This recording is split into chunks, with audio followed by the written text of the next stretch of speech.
Hello. It's Thursday, March 15th, 2018, and as of this recording, I'm still depressed, but I'm not dead.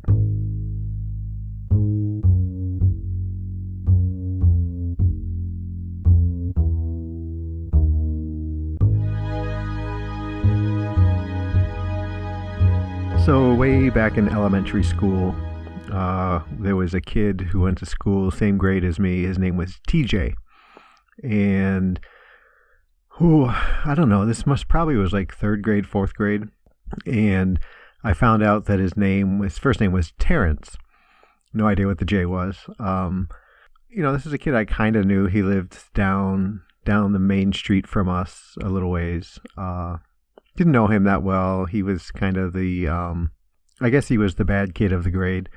Always acting cool. Took karate, or at least said he took karate, which was huge back then and whatnot. So one day I found out his name was Terrence, and I thought it would be cool if I teased him about it. Call him, "Hey, Terrence, Terrence," and he got mad, more mad. And this is while we were riding the bus home, and he said if I said it one more time, he was going to kick my butt. And I was all full of myself and thought, ha ha ha, I'm going to keep doing it because now I'm cool because I'm teasing him, right? So I said it one more time, Terrence, and time to get off the bus at my bus stop, and he got off the bus with me. And not his bus stop, which was farther down the street, and ran right over to me and pushed me over and did like a neck pinch kind of thing, right? Like, just kind of grabbing me by, what would that be? My deltoid. I don't know what that one kind of muscle tendon that goes up from your shoulder to your neck, side of your neck. And I was scared. I was really scared. And I was crying and begging and pleading with him not to hurt me, right? Until he didn't really do anything else. So finally, a high schooler came over, told him to get off me and leave me alone, and he did, and that was the end of that story. But when you're dealing with mental illnesses, you kind of question everything that seems to be important enough to remember from back when.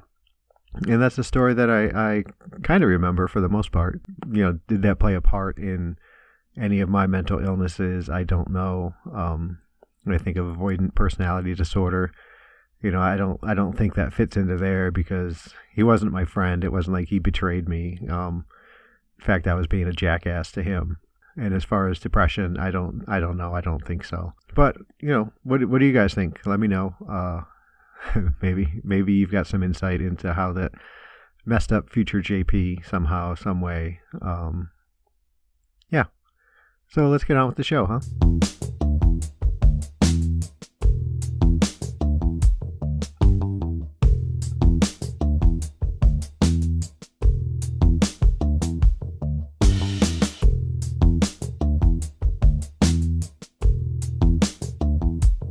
So today, while I was at work, one of the tasks that we have right now is to put these little hats, they call them, on two different sizes of Downy. This is very exciting. Pulling back the curtain here, guys, and it's like a little marketing point of purchase, point of sale display, just extolling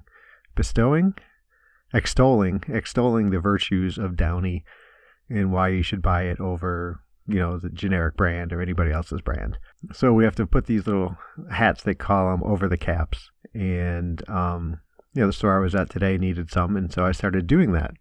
And it was while I was doing that I experienced what, up until this afternoon, I was calling dissociation. But now more specifically, I think it's a depersonalization, which is a form of dissociation. So I didn't realize that there were these layers, and I should have, because there's layers on everything, right? But yeah, so I I was kneeling down on the floor, and I had the bottles out in front of me and the little hats and ready to put them on. And like all of my surroundings just became muted. There wasn't, think periphery vision is usually pretty muted. Think of that narrowed down to basically, I don't know, a foot by foot square in front of you where you're working. Everything else is gone basically. And someone just hopped in the shower, it sounds like, so I apologize if that noise starts coming through. So yeah, everything else just kind of disappeared except for this little area in front of me where I was doing the work. And then, my mind pulled back even farther to the point where it didn't feel like my hands were my hands. It didn't feel like I was the one who was putting these marketing items onto the bottles. And I was aware of it, right? So I'm aware of it, and I see, my hand is picking up one and folding it and putting it on, and really poorly putting them on. These things tend to rip if you don't put them on very carefully, and I couldn't regain my own personal control of my hands. And this sounds weird, I think, but it was, my hands were on autopilot, and putting these things on really sloppily and tearing some and having to put a new one on.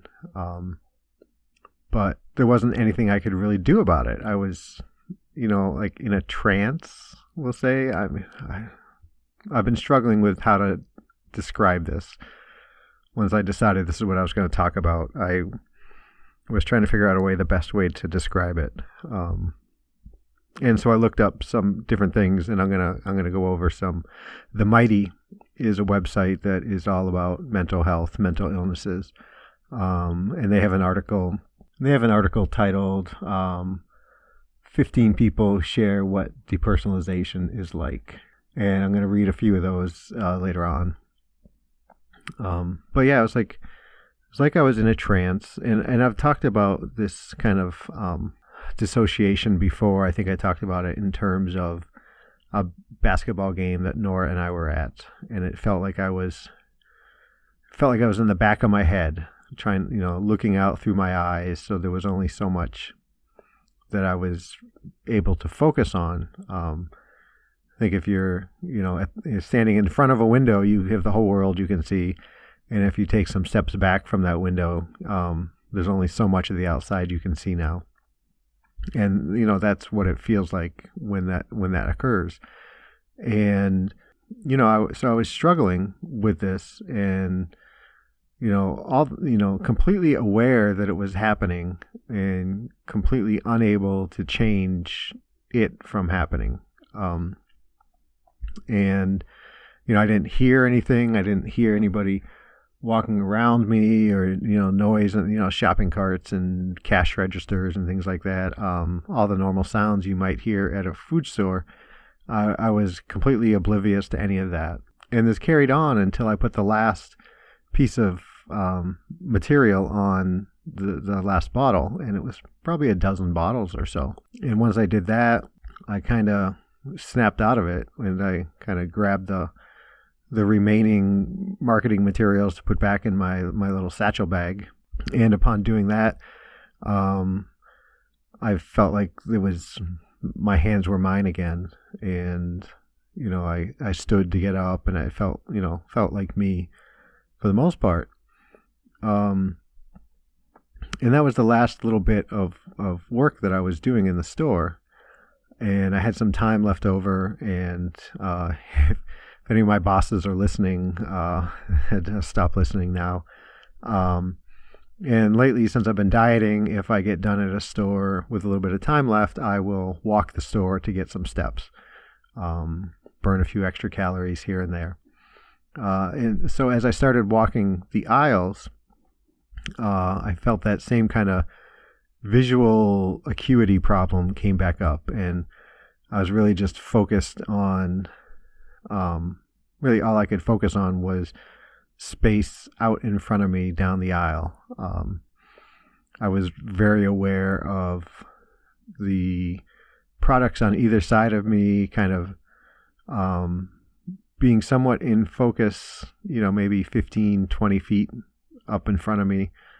maybe a little bit farther. And then as they got closer, maybe 10 feet out in front of me, they kind of were muted. They were unfocused, very non-specific, kind of all muddled together, just a blur of what was around me. And part of it feels kind of dreamlike, I guess. I know there's in TV shows and movies, they do this visual thing where they will just have a center focus, and like the edges around that center focus are all like spinning or twirling or whatever. And I don't really get that kind of motion, but it's that kind of feel. Like, geez, I don't know. Like,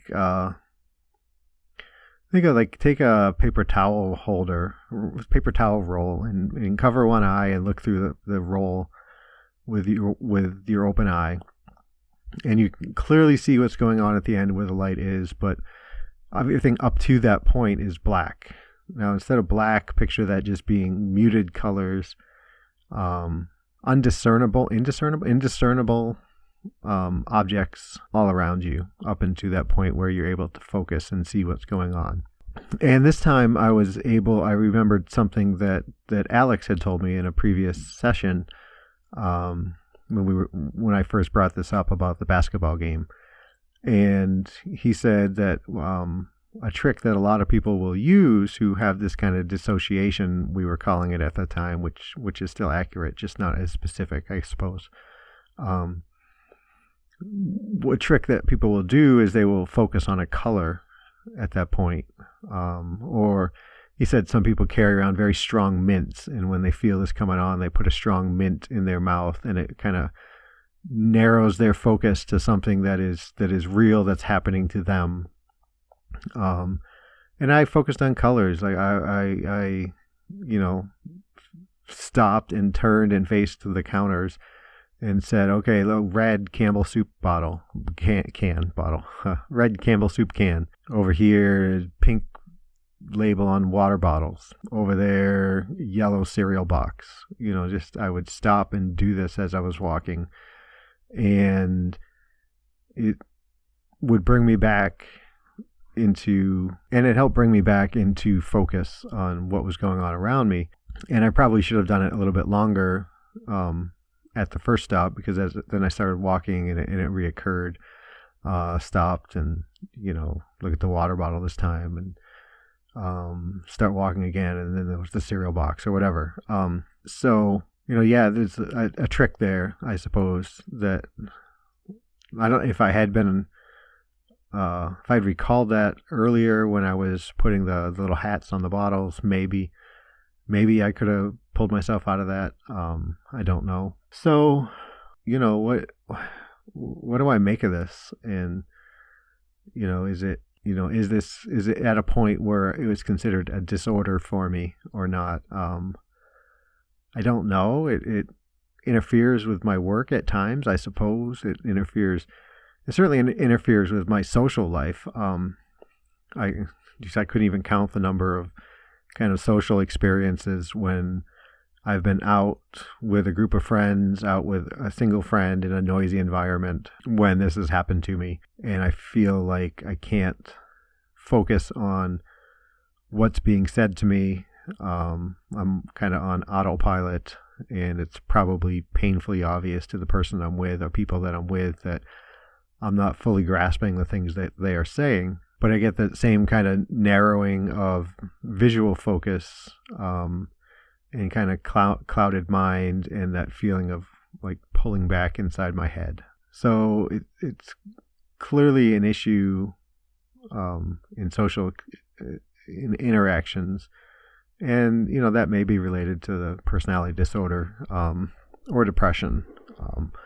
The Mayo Clinic says that one of the risk factors of this kind of depersonalization is prolonged exposure to depression. Which, hey, that's me, folks, if you haven't picked that up already. So, what else?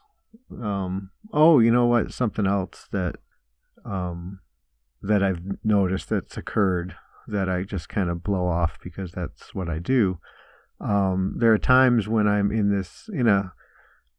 a state like this when I can look at myself in the mirror and believe that it's not me who's looking back in the mirror. And not that I think that I'm someone else specifically, or that I don't know how to explain it. It just, if I look at myself in the mirror, I don't believe that's me in there. It seems unreal that's me in the mirror, and that makes no sense whatsoever. I think there's one of the things on the Mighty that I'm going to read to you guys in a minute that might describe that a little bit better. Yeah, I don't. Well, let me do that. Let me talk about these things. You feel out of your body. You just feel numb. You feel like an observer. It feels like you're witnessing your own life behind a glass wall. You feel like your body isn't your own body. It's something strange and distant as a vehicle you don't drive. And I think that's a good description of what it was feeling like with putting those hats on the bottles, that my hands weren't my hands. I just, they were attached to me, but I wasn't the one who was consciously making them do work. Let's see. It's like no longer being connected to your own body. Your mind is so overwhelmed that it just detaches from reality completely. And that overwhelmed word there is telling. 'Cause I mentioned if I was out with friends or with a single person in a noisy area, a lot of times it's kind of chaos around me it seems to trigger me pulling away and pulling back, and then losing that interpersonal focus with other people. Let's see. I think that's probably.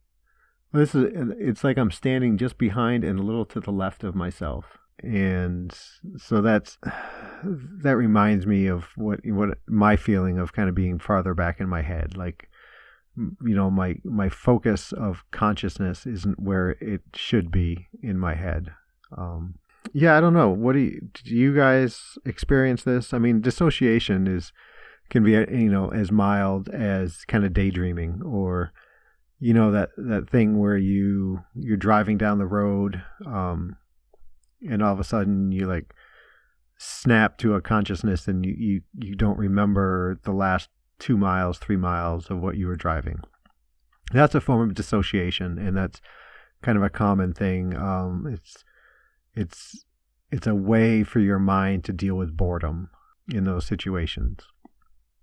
And so those kind of things, I mean, tell me about them if you like, but I'm looking for more kind of your body's not your body, that you're aware that you're disassociated. You're aware that something is significantly different with your consciousness as it relates to your body or your surroundings. I would love to hear some stories from you guys about this. I guess I'm going to cut this one a little bit short. I got quite a lot going on. I'm getting ready to take a trip to Michigan to see my 2 oldest, as well as my folks. I'd love to get to see Dave, but I don't think I have time for that. I got to double check my schedule one more time and maybe reach out to him and see. Or Dave, if you're listening, let me know. Maybe Sunday morning you got some free time. Maybe I can work that out. So yeah, I've got that. I've got work schedules that I got to get written and whatnot, and really mundane, boring kind of things. Isaac, if you're listening, if you want, man, I'll send you that recipe for bagels, and you can try making your own. See, folks, the fun things that you can get in contact with me about. And how do you do that? Well, you can email me, jamoalki@gmail.com, facebook.com/jamoalki, @jamoalki on Twitter, www.jamoalki.info. That's JAMOALKI. Or you can text me like Isaac and Squid and Gloria and some countless other people. Sorry if I didn't name you there. Melissa from Georgia. Anyway, 248-648-1419. That's a old Google Voice number that doesn't support any kind of voice calling, just text messages only. So reach out to me. Let me know what you guys think about the show. Let me know how you're doing. Send me a message and vent for a little bit.